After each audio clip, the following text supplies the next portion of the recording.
এখন আমার স্ক্রিনে আপনারা যে প্রবলেমটি দেখতে পাচ্ছেন এটি হলো Google AdSense payment profile closure error.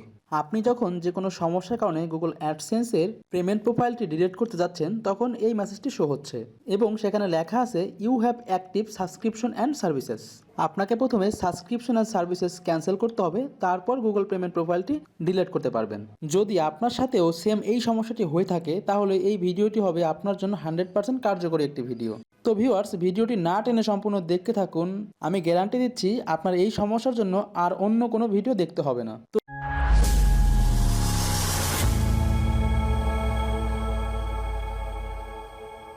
তো আমি এখান থেকে ওকে প্রেস করে বের হয়ে যাব এবং আমার ব্রাউজারে নতুন একটি ট্যাব নেব এবং সার্চ বক্সে লিখব গুগল অ্যাডস ক্যাম্পেইন, লিখে সার্চ করব। তারপর প্রথমেই যে লিঙ্কটি আছে গুগল অ্যাডস ফর বিজনেস, এখানে ক্লিক করব। এখান থেকে আমি সাইন ইন করে নেব।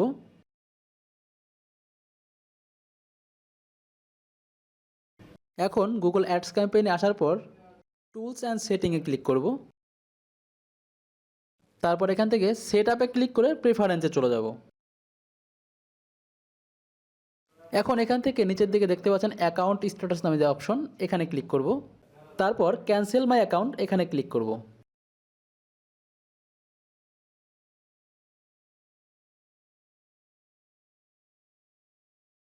তো আমি আবার এখান থেকে ওকে প্রেস করে বের হয়ে আমি গুগল অ্যাডসেন্সে চলে এলাম। এখান থেকে আমি অ্যাকাউন্টে ক্লিক করব। এখানে দেখতে পাচ্ছেন পাবলিশার আইডিতে আমার একটি আইডি আছে এবং এর নিচের দিকে ক্লোজ অ্যাকাউন্ট নামে একটি অপশন আছে। তো আমি এখান থেকে ক্লোজ অ্যাকাউন্টে ক্লিক করে দিচ্ছি। এখান থেকে আমি দুইটি বক্সে টিকমার্ক দিয়ে দিব।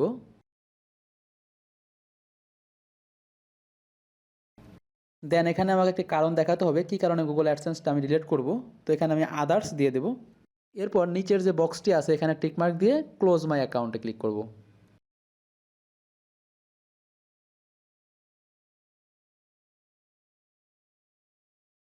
দেন আমি আবার আমার জিমেইলের ম্যানেজ সেটিং থেকে পেমেন্টের সাবস্ক্রিপশনে গিয়ে সেটিং থেকে নিচের দিকে চলে এসে ক্লোজ পেমেন্ট প্রোফাইলে ক্লিক করব।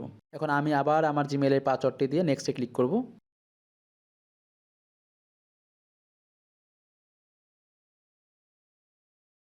এখন আপনারা দেখতে পাচ্ছেন আমার আগের সেই সমস্যাটা এখন দেখাচ্ছে না। এখন আমাকে ডিলিট করার জন্য গুগল পেমেন্ট প্রোফাইলটি একটি অপশন দেখাচ্ছে। তো এখানে আমাকে একটি কারণ দেখাতে হবে কি কারণে গুগল অ্যাডসেন্স পেমেন্ট প্রোফাইলটি আমি ডিলিট করব। তো এখানে দিয়ে দেবো I don't need profile anymore. এখন আমি কন্টিনিউতে ক্লিক করব। দেন এখান থেকে ক্লোজ পেমেন্ট প্রোফাইলে ক্লিক করে দেব। আপনারা দেখতে পাচ্ছেন আমার গুগল পেমেন্ট প্রোফাইলটি ডিলিট হয়ে গেছে। এখন আপনারা বলতে পারেন আপনি তো গুগল অ্যাডসেন্সই ক্লোজ করে দিলেন, এটি কেন করলেন? তো এটি না করলে আমার গুগল পেমেন্ট প্রোফাইলটি ডিলিট হতো না, যেহেতু গুগল অ্যাডসেন্সের ভিতরে আমার পেমেন্ট অ্যান্ড সাবস্ক্রিপশনটা জড়িত ছিল। তো এখন আমি আমার আবার গুগল অ্যাডসেন্সটা রিফ্রেশ করে আমি নতুন করে গুগল অ্যাডসেন্স অ্যাকাউন্টটি রিঅ্যাক্টিভ করব। রিফ্রেশ করার পর আপনারা দেখতে পাচ্ছেন রিঅ্যাক্টিভ অ্যাকাউন্ট নামে একটি অপশন এসেছে। আমি রিঅ্যাক্টিভ অ্যাকাউন্ট এখানে ক্লিক করে দেবো। এখন আপনার গুগল অ্যাডসেন্স অ্যাকাউন্টটি রিঅ্যাক্টিভ হয়ে গেছে। এখন শুধু কাজ, আপনি যে গুগল পেমেন্ট প্রোফাইলটি ডিলিট করে দিলেন, এখন নতুন করে একটি পেমেন্ট প্রোফাইলটা আপনাকে আপলোড করতে হবে বা সাবমিট করতে হবে। এখানে আপনি আপনার নাম, অ্যাড্রেস, পোস্টাল কোড এবং সিটি এবং একটি ফোন নাম্বার দিয়ে আবার সাবমিট করবেন। তো আমি সব কিছু ফিল আপ করে সাবমিটে ক্লিক করতেছি। এখন সাবমিট করার পর আপনারা দেখতে পাচ্ছেন উই আর রিভিউইং এর ইনফরমেশন। আপনি যে ইনফরমেশনগুলো সাবমিট করলেন তারা সেই ইনফরমেশনগুলো দেখবে, দেখার পর আপনার যে পেমেন্ট প্রোফাইলটা সাবমিট করলেন সেই পেমেন্ট প্রোফাইলটা অ্যাক্টিভ করে দেবে। অ্যাক্টিভ হয়ে গেলে আপনাকে একটা মেইল করবে এবং আপনি আপনার অ্যাডসেন্সের পূর্ণাঙ্গ ফিচারগুলো দেখতে পারবেন। কয়েক ঘন্টা পর আমি যখন আমার গুগল অ্যাডসেন্স অ্যাকাউন্টটি ওপেন করি তখন দেখতে পাচ্ছি আমার গুগল অ্যাডসেন্স অ্যাকাউন্টটি অ্যাক্টিভ হয়ে গেছে এবং আমার যে অ্যাকশন বাটনটি ছিল না সেই অ্যাকশন বাটনটি শো হচ্ছে এবং পাশে একটি নোটিফিকেশন এসে আছে your payment are currently hold action to require payment release. তো আমার আইডেন্টি ভেরিফাই করতে হবে, আমি যে আমার ডকুমেন্টগুলো সাবমিট করলাম সেই ডকুমেন্টগুলোর প্রুফ দিতে হবে। তো আপনারা দেখতে পাচ্ছেন এখানে ভেরিফাই নাও এই বাটনটি এখন কাজ করছে।